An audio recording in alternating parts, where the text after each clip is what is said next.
দুপুরের তপ্ত গনগনে রোদ, শত শত যুবক বৃদ্ধ দাঁড়িয়ে আছে সারিবদ্ধ হয়ে।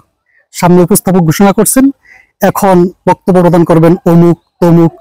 এভাবে করে উপস্থাপক একের পর এক ঘোষণা দিচ্ছেন, বক্তারা বক্তব্য দিয়ে যাচ্ছেন। আপনি হয়তো ভাবছেন এটা কোনো সংগঠনের কোনো একটি জনসভা হবে, হয়তো বা নির্বাচনী কোনো জনসভা, কিন্তু মোটেও তা নয়। এটি একটি জানাজার নামাজের দৃশ্য, যেখানে লক্ষ্য করে দেখেছি সামনে দাঁড়ানো মানুষদের কি পরিমাণ যে কষ্ট হচ্ছে, কেউ এটাকেই পছন্দ করতেছে না, সবাই ঘৃণা করে দেখছে।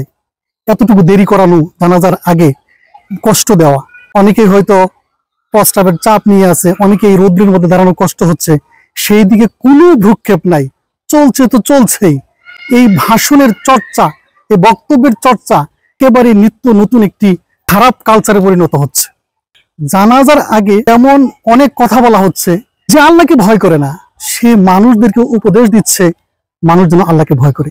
যে সালাত আদায় করে না, মানুষদেরকে বলছে আপনারা সালাত আদায় করুন, মৃত্যুকে স্মরণ করুন, নিজেই মৃত্যুকে স্মরণ করে না। মানুষের হক নিয়ে কথা বলছে, অথচ নিজেরাই মানুষের অর্থ সম্পদ লুণ্ঠনকারী। তাহলে চিত্রটা কোথায় গেছে? থেকে আমাদের বের হয়ে আসা উচিত এবং প্রত্যেকেরই কথা বলা উচিত। ধন্যবাদ সবাইকে।